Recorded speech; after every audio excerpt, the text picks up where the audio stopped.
Finding Dory. Dory was a baby blue tangfish. She lived with her parents, Jenny and Charlie. But Dory was not like other fish. She suffered from short-term memory loss.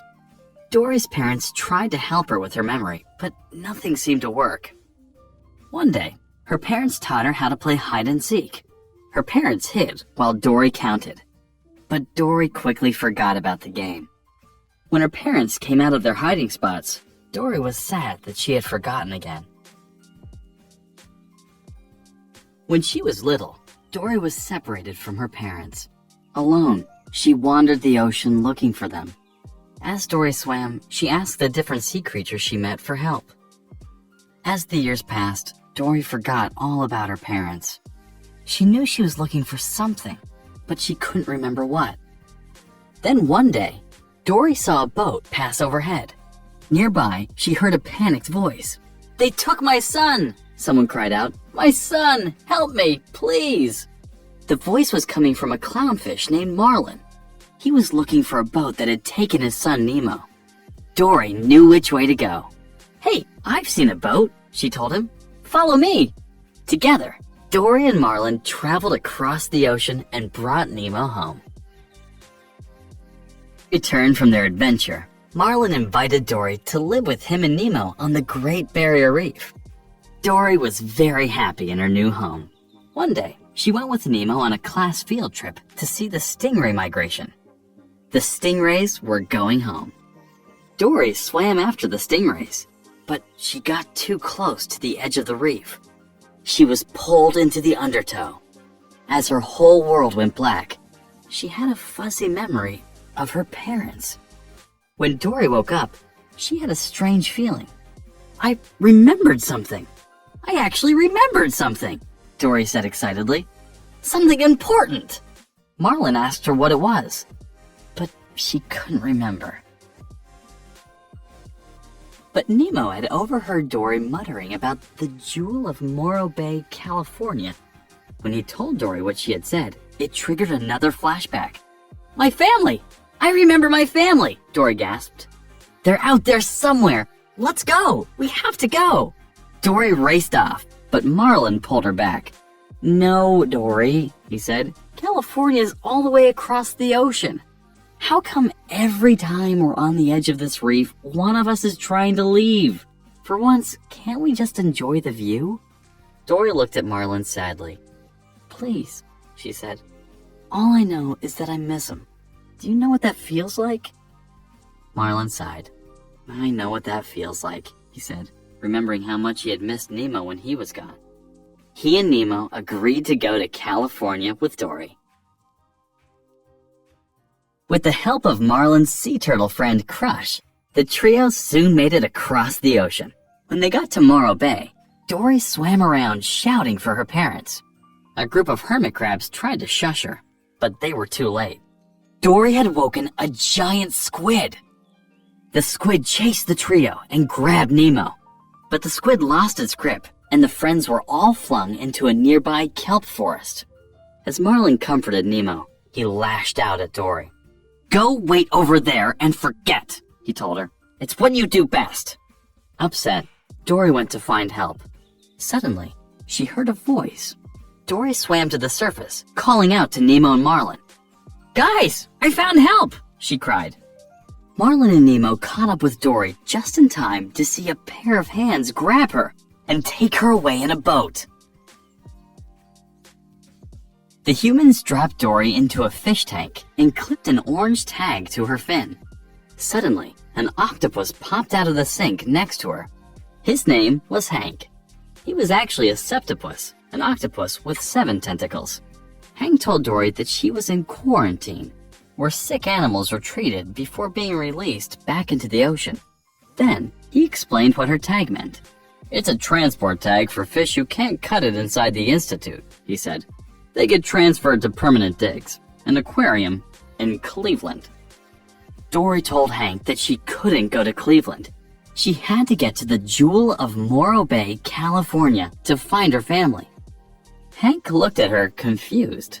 "That's this place," he explained. "The Marine Life Institute. the Jewel of Morro Bay, California. You're here." Dory looked around. "I'm from here," she gasped. Hank asked her what exhibit she was from, but Dory couldn't remember. The octopus offered her a deal. If he helped Dory find her family, she would give him her tag so that Hank could go to Cleveland in her place. Dory agreed, and the pair took off. As Hank and Dory wandered the Institute, they met Bailey, a beluga whale who could use sound waves to see, and a whale shark named Destiny. Destiny knew Dory. "You and I were friends," Destiny said. "We talked through the pipes when we were little. You from your exhibit, me from here. We were pipe pals." Destiny told Dory that she was from the Open Ocean exhibit. She suggested that Dory swim through the pipes to get there. But Hank couldn't fit into the pipes, and Dory was worried she would get lost on her own. She was determined to find another way to the exhibit. Using a baby stroller for transport, Dory navigated while Hank rolled them toward the Open Ocean exhibit. But the two made a wrong turn. They ended up in the touch pool, a tank where children got to touch sea creatures. Hank was scared, but Dory encouraged him to just keep swimming. Finally, they escaped. Dory looked up. They had made it to the Open Ocean exhibit. Dory gave Hank her tag. "You know, I think I'm going to remember you," Dory told her new friend. Hank shook his head. You'll forget me in a heartbeat, kid," he said. "I'll have a hard time forgetting you, though." Gently, Hank dropped Dory into the tank. Meanwhile, out in the ocean, Marlin and Nemo were looking for a way to save Dory when they met two sea lions. The sea lions explained that the boat would have taken Dory into the Marine Life Institute, where she would be put in quarantine. Marlin was worried. How would he and Nemo get inside to save Dory? The sea lions called for Becky, a bird who lived nearby. Becky scooped up Marlin and Nemo in a bucket and headed for the Institute. But Becky got distracted and left the bucket in a tree. Thinking they had been abandoned, Marlin tipped the bucket over. He and Nemo fell out and landed in an aquarium in the Institute's gift shop. Marlin looked around. "Well, at least we're not stuck in a bucket anymore," he said, relieved.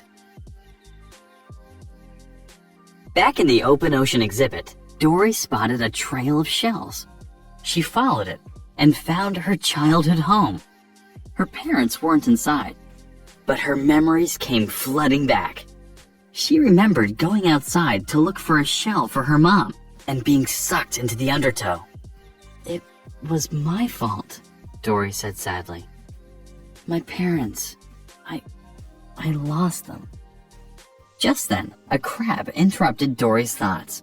He told her that the blue tangs had been taken to quarantine. They would be shipped to Cleveland. Dory couldn't believe it. "What? No!" she cried. "But I just got here." The crab gave Dory directions back to quarantine. Without Hank around, she would have to go through the pipes. Steeling herself, Dory bravely swam forward. But try as she might, Dory couldn't remember the directions. In no time, she was lost. Then Dory remembered Destiny. She called out in whale to her friend. Bailey and Destiny gave Dory directions to quarantine. Dory was almost there when she ran into Nemo and Marlin. They had found a way out of the gift shop aquarium and into the pipes. They had been looking for Dory. Marlin apologized to Dory. Then he headed back down the pipes. "Follow me," he called to his friend. "It's time to head home." But Dory wasn't ready to go. Wait, she pleaded. My parents are here." The trio continued through the pipes together toward quarantine. But Dory was nervous to meet her parents. "Do you think my parents will want to see me?" she asked. "Because I lost them?" Marlin smiled at Dory. "Ever since I met you," he began, "you've shown me how to do stuff I've never dreamed of doing. Dory, because of who you are about to find your parents. And when you do that, you'll be home." When they reached quarantine, the tank of blue tangs had already been loaded on the truck to the aquarium. Suddenly, Hank appeared. Lifting Dory and her friends into a coffee pot, he helped them onto the truck. Inside, the Blue Tangs recognized Dory. They explained that her parents had gone to quarantine to find her years ago. They had never returned. Dory realized her parents were gone. "I don't have a family," she said sadly. "No, Dory," Nemo said, shaking his head. That's not true." Dory swam backward into the coffee pot and was scooped up by Hank. Looking in the pot, Hank was surprised to see that Marlin and Nemo weren't there. "Your orange friends are on their way to Cleveland," he told Dory. Suddenly, an institute worker grabbed Hank. Surprised, Hank dropped Dory. He watched horrified as the little blue tang spilled onto the floor and down a drain to the ocean. Dory shot out of the drain into the ocean. All alone, she began to panic. "What do I do?" she wondered. "What would Dory do?" As Dory swam, she spotted a trail of shells. She decided to follow it. In the distance, Dory saw two figures moving toward her. It was her parents! They were overjoyed to see Dory. They pulled Dory close, smiling through their tears. "It's you! It's really you!" Dory cried. Dory's parents explained that when they didn't find her in quarantine, they realized that she must have gone through the pipes to the ocean. They knew they had to do the same thing. They had been waiting in the same spot for years, hoping Dory would return. When her parents asked her if she had been alone all the time, Dory suddenly remembered her friends. Marlin and Nemo were still on the truck.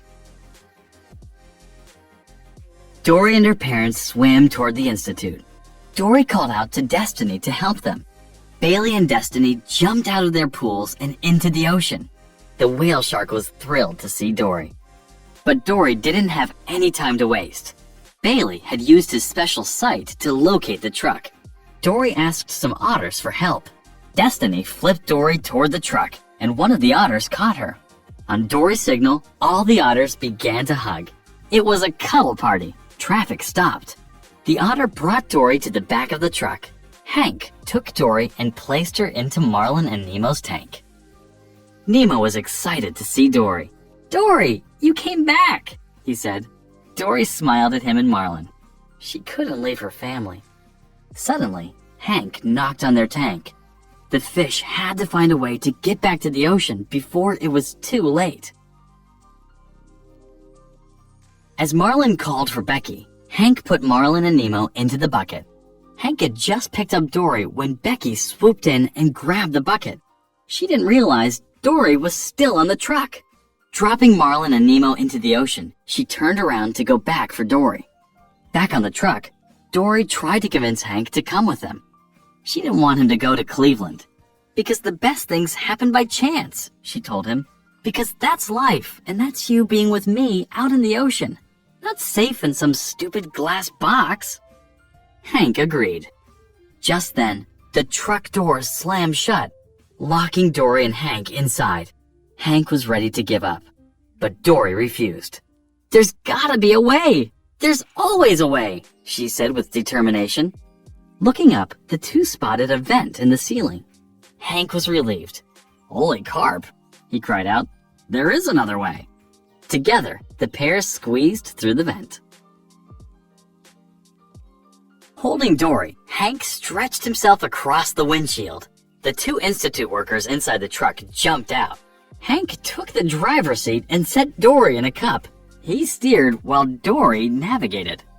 Dory knew they had to get back to the ocean. Nervously, Dory looked at Hank. She was going to ask him to do something crazy. "I'm okay with crazy," Hank said, smiling. Together, they drove the truck off the road and into the ocean. Dory, Hank, and the rest of the fish fell into the ocean where Dory's friends and family were waiting. They were free. A short time later, Dory found herself back on the Great Barrier Reef. Hank, Destiny, Bailey, and her parents had come to live with her, Marlin, and Nemo. One day, Marlin followed Dory to the drop-off. He was worried that she would forget where she was going and get lost. Dory stopped at the edge, looking out into the vast blue. Then she turned to Marlin. I was just enjoying the view, she said. Marlin settled next to Dory and turned around. Wow, it really is quite the view, he agreed. Dory looked behind her. Her combined family was gathered together, smiling at her. Dory had a feeling she'd remember this moment